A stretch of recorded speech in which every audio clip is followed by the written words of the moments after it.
I affectionately call this episode, Who Wants to Be a Satoshi Millionaire? Because if you've been following along with us since last July, today, that is you. This podcast is for information and entertainment purposes only. Nothing on this podcast should be construed as financial advice. All views expressed on this podcast are solely the opinions of the host and/or any guests that we might have from time to time. Nothing on this podcast should be construed as a specific inducement to make a particular investment or to follow a particular investing strategy.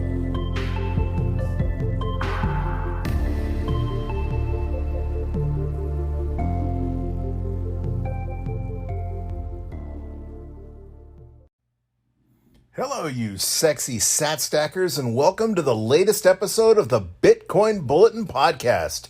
Today is episode 31, and it is January 19th, 2022, which means it is also DCA Wednesday. This will be our 26th stack on this journey we started 6 months ago now, all the way back in July of 2021. Real quick, a look at the vital statistics. Bitcoin is currently sitting at a block of 719,472 at a price of 41,720 US dollars per coin, or 2,397 sats per cuckbuck. And we are just a little bit below the $800 billion market cap for people who follow that sort of thing, at 792.3 billion to be exact. We are 70 days now since our all-time high of 69,000. That is down 39.3%. However, transaction volume is up a little bit. Last week, our 24-hour transaction volume was 2.91 transactions per second. And that's on-chain transactions, obviously. But as I've repeatedly explained, I like to see on-chain transactions above 3 transactions per second. And this week, we're ringing in at 3.24 transactions per second. So that is definitely showing an increase in on-chain activity.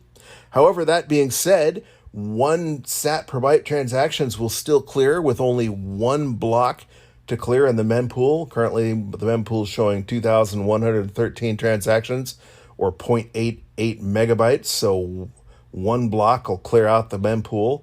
That's good, because today we're going to reach an important milestone, and after we do so, it would be a very wise time to move your sats to your hardware wallet, and being able to do so for 1 sat per byte is a good thing. Since we spoke, we have not had a difficulty adjustment. The last difficulty adjustment was all the way back on January 8th.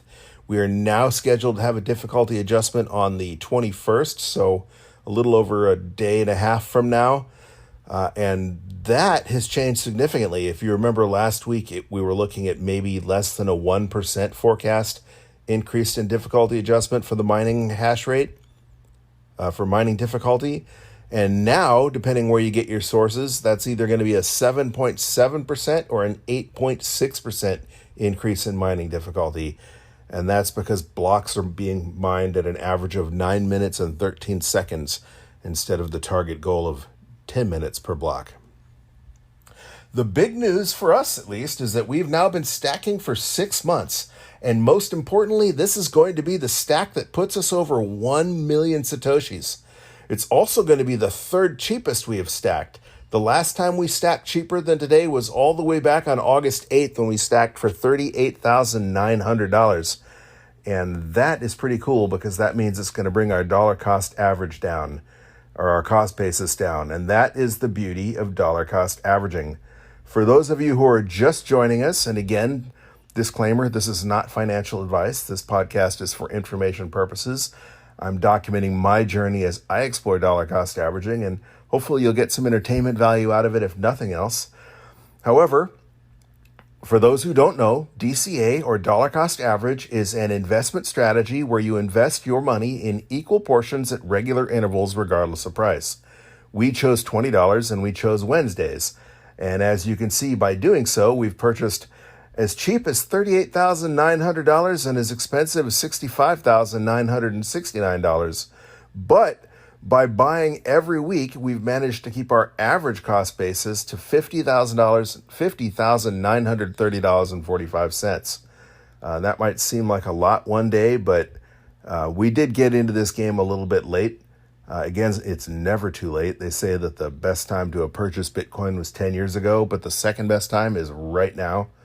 That being said, we did purchase in the middle of the 2022 bull run, the 2021-2022 bull run from the last halving cycle. So it will be expected, if Bitcoin does what it always does, that we will have a bear market in the not too distant future if we haven't already started.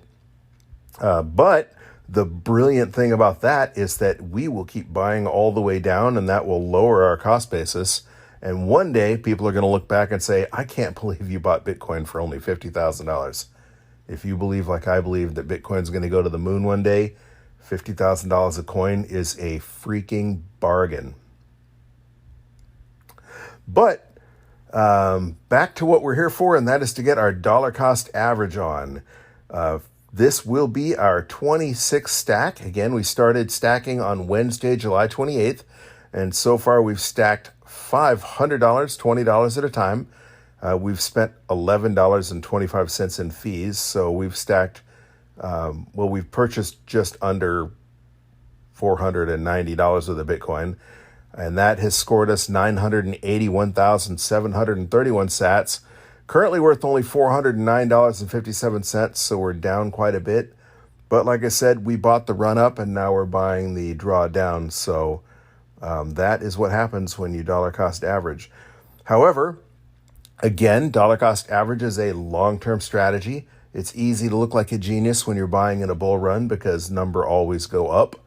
But hopefully you're buying to hold for at least 4 years, at least one halving cycle, if not 10 years or even longer.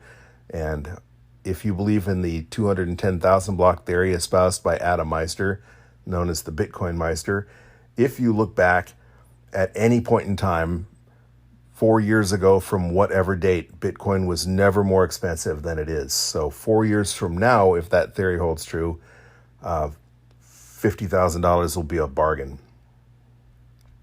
Also, a real quick look at what's going on in the news, because we have had a lot happen since the last time we spoke. Some of the highlights include Fidelity Investments came out predicting basically nation-state FOMO, saying that countries that secure some Bitcoin today will be better off than their peers. They released a statement saying, quote, there is a really high-stakes game theory at work here, where the governments that secure some Bitcoin today will be competitively better off than their neighbors if Bitcoin adoption increases. Fidelity Investments, being one of the largest investment firms in the world, basically saying that El Salvador is just the beginning. And speaking of El Salvador being just the beginning, El Salvador President Nayib Bukele is off to Turkey to meet with the president of Turkey for the next 2 days. Bukele will be in Ankara between Thursday and Friday, and one can only imagine what they're going to discuss, but I bet Bitcoin and the Bitcoin bonds and Bukele giving the IMF and the World Bank the middle finger will definitely be high on that list of topics.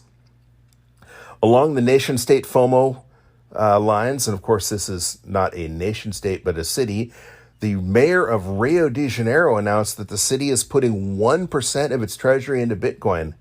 Rio de Janeiro is not a small city. It's not necessarily a wealthy city, but they do have over 6 million residents, and 1% of its treasury into Bitcoin is a pretty significant amount of money.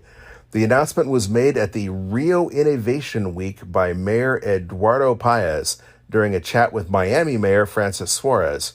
Francis Suarez, the mayor of Miami, as you know, being quite the Bitcoin bull himself. One thing that I didn't know until Reuters mentioned it in their article about Nayib Bukele going to Turkey is that Nayib Bukele is of Palestinian descent on his father's side. So that's a little bit of interesting history that maybe helps Turkey and El Salvador have a bit of a bond there. Either way, Turkey has something to learn from El Salvador as their national currency, the lira, continues to plummet in value. Who knows? Maybe Turkey will be the next country to adopt Bitcoin if Tonga doesn't beat them first. And unfortunately, as you know, Tonga has recently experienced a significant amount of devastation because of that huge volcanic explosion the other day. It's interesting to read that one of the things that's helping Tonga get back to normal is that the Blockstream satellite is being used to link up mesh networks in Tonga, so that even though the internet's down and nobody can use Visa cards or their ATM cards, at least the Bitcoin network is getting up and running or being bootstrapped in Tonga. And that just goes to show how resilient the Bitcoin network really is. And if a massive volcanic explosion like that cannot stop the Bitcoin network, it would be hard to imagine just how big of a catastrophe it would take to really bring Bitcoin to its knees. Also, huge news this week, NCR released a statement saying that they have announced Liberty X. If you're not familiar with Liberty X was a service where you could walk into your local convenience store and either use debit or cash to purchase Bitcoin directly. You didn't buy Bitcoin from, say, the 7-Eleven that you were purchasing at. They used the service Liberty X where you give the clerk money and then they would give you a receipt that you could redeem for your Bitcoin. The press release went to say that Liberty X is a strong strategic fit for NCR because it accelerates NCR's ability to rapidly deliver a complete digital currency solution to its customers, including the ability to buy and sell cryptocurrency, conduct cross-border remittances, and accept digital currency payments across digital and physical channels. If you don't know who NCR is, chances are, if you're not at a mom and pop shop that's using the Square app, that's using the Square POS system, they are using NCR. McDonald's, any major corporation, most likely is using an NCR cash register. So integrating Liberty X directly into every cash register at every major retail, that's a pretty big deal. Liberty X also confirmed this on Twitter, saying, quote, "It's official. At NCR Corporation and at Liberty X are joining forces to accelerate Bitcoin adoption, making it mainstream and putting Bitcoin on every block. We will enable millions of people at physical and digital touchpoints. Innovation, leadership, and to the moon are the hashtags they added to that. If you go to libertyx.com and just put a search for your zip code in, you can see just how many places you can already purchase Bitcoin using LibertyX. For example, not doxing where I'm at, but the closest location when I put in my zip code is there's a CVS that you can purchase Bitcoin with cash through LibertyX. The local Days Inn that's less than a half a mile from my house, you can use either a debit card or they have a LibertyX ATM. There's another hotel less than a half a mile that has both a LibertyX ATM and a debit card in it. So there's the Days Inn, Courtyard, Best Western, Hampton Inn, and then a local food and beverage store like a mom and pop type bodega that has a debit that you can purchase with debit at their cash register, or they have an ATM.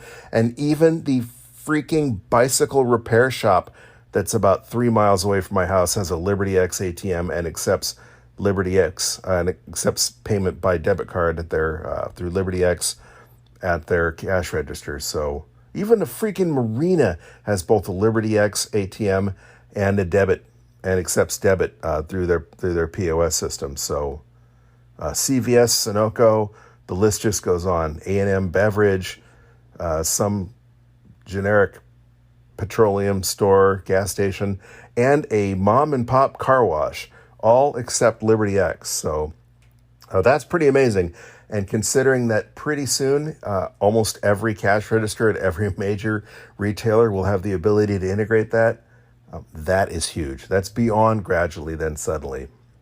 Also in the news, Intel apparently is getting into the ASIC business. Intel announces that it will introduce an ultra-low watt mining chip. They said that they will, quote, show off their new chip called the Bonanza Mine at the International Solid State Circuits Conference in February. Right now, almost all ASICs are manufactured in either China or in Hong Kong, or Taiwan, Taiwan semiconductor manufacturer being one of the major manufacturers of ASICs. So it will be nice just from a decentralization standpoint to have another manufacturer of ASIC chips. And that doesn't even take into account the competition aspect, meaning if Intel wants to compete against TSMC or Bitmain, they're going to have to produce a better product, and that healthy competition will hopefully contribute to a more efficient, more secure Bitcoin network, but also to a lower energy footprint for those people who are worried about the ESG narrative. Also, according to an article in Bloomberg, Grayscale Bitcoin Trust is trading at nearly a 30% discount because of the price of Bitcoin being down, despite the fact that Bitcoin is only down 9% recently. Shares of GBTC are down 17%, and that currently makes the value of one share of GBTC worth 26.5% less than just the value of the Bitcoin that GBTC holds. While I would never own a share of GBTC or any stock over Bitcoin, I mean, I would rather hold the Bitcoin. You definitely don't have a third-party risk when you own the Bitcoin in your hardware wallet. Who knows what could happen to GBTC. I don't foresee anything happening to a major company, but you never know. So, but if you are in a position where you cannot invest directly in Bitcoin, let's say you've got a 401k or an IRA that you can't buy physical Bitcoin, a 26.5% discount on GBTC, Grayscale Bitcoin Trust, seems rather attractive. Also, the rumors are that GBTC is trying to be, they're already like a de facto ETF because their value is based on the Bitcoin they hold, but they're trying to actually physically become an ETF. So maybe one day if GBTC is an ETF, getting it at a 26.5% discount could be a good deal for those who need to invest in assets that they need a custodian to hold for them. Not me, however, and I certainly would not advise purchasing GBTC for multiple reasons, not the least of which is we don't offer financial advice here. This is just my personal opinion, and I would rather hold Bitcoin than paper Bitcoin, which is what you hold when you hold a share in GBTC. Out there on Twitter, Plan B, of course, has been standing by his stock-to-flow model, but in a more tongue-in-cheek tweet. One of the funnier things I saw tweeted on Twitter this week was Tomer Strolight tweeted, "Breaking, Bitcoin cases continue to rise exponentially. The SegWit variant is now the most common. Experts warn the new Taproot variant will rise exponentially in coming years. There is simply no way to stop it." So poking a little bit of fun at the virus, the current epidemic on Twitter. Bitcoiners just have more fun than anybody else. President Bukele again is in the news. Man, that guy is just a Twitter master. He is definitely the boss. He knows how to work the social media. President Bukele retweeted a investing.com article that announced that Moody's downgraded El Salvador's sovereign debt because of its Bitcoin investment, retweeting in all caps, "Breaking, El Salvador DGAF." If you don't know what that means, it means El Salvador doesn't give a flap. What a boss. President Bukele has certainly been kicking arse and taking names down in El Salvador. I really look forward to the day when instead of migrant caravans streaming north from El Salvador, migrant caravans are streaming south to El Salvador to join visionaries like Max Kaiser to relocating to what is probably going to be the Dubai of Central America one day. Plan B has been making the podcast rounds recently. He's been on several podcasts in the last few days, most recently on the What is Money podcast, where he discussed Bitcoin price suppression and, of course, still standing by his stock-to-flow model, gave several reasons why he thinks that that Bitcoin has been actively suppressed. As you know, listening to this podcast, we've mentioned that it seems like every time there's good news for Bitcoin, and that is all there has been in the news for Bitcoin, other than negative stories about Bitcoin's price. It's just been one major milestone after another. Yet, for example, the day that El Salvador announces they're going on a Bitcoin standard, Bitcoin tanks. The day El Salvador goes on the Bitcoin standard, Bitcoin tanks. The day El Salvador announced their Bitcoin bonds, Bitcoin tanks. it's really easy to see how the Davos crowd, the international World Bank and Bank of International Settlements, absolutely despise this, and it would stand to reason that they're going to do everything they can in their power to FUD the price of Bitcoin down, because if El Salvador succeeds, it is over for the IMF. It is over for the World Bank. El Salvador is giving them the big giant middle finger, and if they pull that off, they are not going to be the last country to do so. In fact, you'll see a cascade of poor nations who are basically used to monetary colonization by these predatory organizations, these predatory NGOs that come in and give these huge loans that they know that these poor countries can't pay back, and then use it basically to loot or raid these countries of their natural resources. All right, so before I get too distracted, let's get back to what we're here for, and that is to make our weekly DCA. Again, this is going to be stack number 26. It's going to put us up to $520 total invested, and hopefully over 1 million sats total. As you know, I always invest using the Cash App, and that is because I think the Cash App is the easiest way to make small purchases. They will let you automate your stack and do an automatic DCA on whatever time frame you tell them to. I'm a glutton for punishment. I like to watch the charts. I like to manually enter my trades. And also, I don't keep money on the Cash App ever. I just don't like to keep money on my phone. So, but Cash App will let you add money instantaneously. All I have to do is add cash, tap in $20. And just that fast, that $20 is there ready for me to spend on whatever I want. Disclaimer, Cash App is not a sponsor of the show. We just love them. They don't even give us a custom referral code. We do have a referral code in the show notes. It's convoluted enough that I hate to say it on the air, but if you do not already have Cash App and you want to use Cash App, if you click on that link in our show notes, you'll get $5 for signing up, and we'll get $5 too, and that'll help the podcast out. Of course, I will immediately turn that into Satoshis. But again, we're going to use the Cash App. You use whatever platform you feel most confident in. There are platforms that charge less. Cash App does charge about 2.25%. Again, that's going to be about 45 cents for our $20 investment, which really is fairly insignificant when you're stacking $20. And as a bonus, at least as of now, Cash App will still let you withdraw your Bitcoin to your hardware wallet for free. And right now, with transaction fees being as low as 1 sat per byte, that's only 7, 8, 9, 10 cents to make that withdrawal. But when fees were a lot higher, if you need to move that Bitcoin when the network is jammed up with pending transactions, well, you can remember back in 2017 where people paid $30, $40, even $50 to make that transfer. So I don't expect that to happen again anytime soon. But even paying 10 cents to make that transfer nibbles away at that 45-cent fee that we're going to pay for our investment. And that might just make the difference between making Cash App the cheaper method of investment versus whatever you were planning on using. But again, you do you. Pick the app that you feel comfortable with. Pick the dollar amount you feel comfortable with. The important thing is that you just stack and that you stack regularly. Again, we're going to invest $20. And the reason we're choosing $20 is because I think that's an amount that pretty much anybody listening to this podcast can come up with on a weekly basis.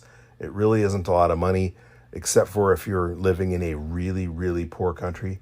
And even then, $20 is something that a lot of people can scrape together. However, it isn't that much money to most people in the United States or in Europe, so you invest whatever you feel comfortable in. But again, you need to pick a dollar amount that you can invest regularly, a dollar amount that you feel comfortable losing. If it were to go to zero, it's not going to be the end of the world for you. Money that you're not going to need tomorrow. For example, if you have $1,000 in your checking account and you're like, okay, I'm going to invest $1,000, and then it's like, oh, I need to buy groceries, I need to buy gas. Well, that wasn't a very smart investment decision because you need the money that you need to survive. The way I look at it is I'd blow more than $20 taking my daughter to go see Sing 2 tomorrow night. So then that would be money that's just gone and I'm not even thinking about ever again. So $20 is a good amount. And just stacking that $20, we've already purchased, what did I say, 900,000 some odd Satoshis. We've purchased a stack. We've purchased a stack of 981,731 sats, currently worth $409. So just in 6 short months, we've already put away what is real money in a lot of countries. That's more money than the average family earns in a lot of places in Africa or even in El Salvador for the time being, until Bitcoin hopefully makes them all rich. So $20 adds up. And the important thing is to get off zero and to stack at least something, so that when Bitcoin, if we do achieve Bitcoin hyper-Bitcoinization, if Bitcoin does become the global reserve standard, you are not sitting there with only worthless greenbacks in your pocket. Again, not financial advice. This is just my musings, my ramblings, and my experimentation testing the dollar cost average hypothesis.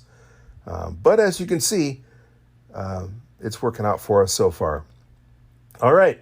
That being said, we've already moved the $20 into Cash App, so I'm going to tap the Cash App logo, the Bitcoin logo in the bottom right-hand corner. I'm going to click Buy. I'm going to click $20. And it's going to ask us to confirm. It says we're going to get 46,703 sats. And the price right now is $41,860.27. So click Confirm.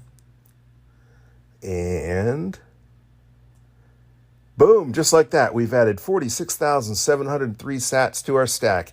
And that makes our stack currently 1,028,434 sats. We are now officially Satoshi millionaires. And hey, that might not seem like a lot right now, but if Bitcoin hits 1 million, that's sat penny parity. And that would be a $10,284.34 investment, which is not too shabby considering we've only put $520 in it. If Bitcoin hits sat dollar parity, well, then you're legit millionaires. So how fun is that? Also, more importantly, buying this cheaply, we have lowered our dollar cost basis, our average cost basis, by $368. We've now purchased at an average of $50,562.31. Obviously, that is about $9,000 less than Bitcoin is currently worth. But if you're like me and you believe that this bull run is not quite over yet, I haven't seen that blow off top, so hopefully we're gonna see a little bit more oomph before this bull runs over. But even if we don't, we're about 2 years away now from the 2024 halving and this cycle repeating itself. And as you know, once Bitcoin hits a new all-time high, it has never gone below that all-time high ever again. So in theory, that means we won't slide below the $20,000 previous all-time high. And it means the next bull run, we won't slide below $69,000 ever again. Either way, I'm a firm believer that in 10, 20, 30 years, Bitcoin's going to be worth a heck of a lot more than $50,000 a coin. So that being said, the most important thing you can do is stack those sats. And if you're doing so, joining us every Wednesday, stacking $20, stacking whatever you can afford, you are off zero and you are certainly on your way. With only 21 million Bitcoin ever in existence, we are already the proud owners of 0.01 Bitcoin, a 1% of a Bitcoin, and that is a lot more than the average person will ever be able to own if everyone in the world has Bitcoin. So, thank you for listening, and hopefully you are learning a little bit, and hopefully you're enjoying listening, because we're going to keep this up until Bitcoin either goes to the moon, Bitcoin crashes to zero, or we're all filthy, stinking rich, or you just get bored and stop listening. But in the meantime, thanks for listening, and keep on stacking those sats, you sexy sat stackers.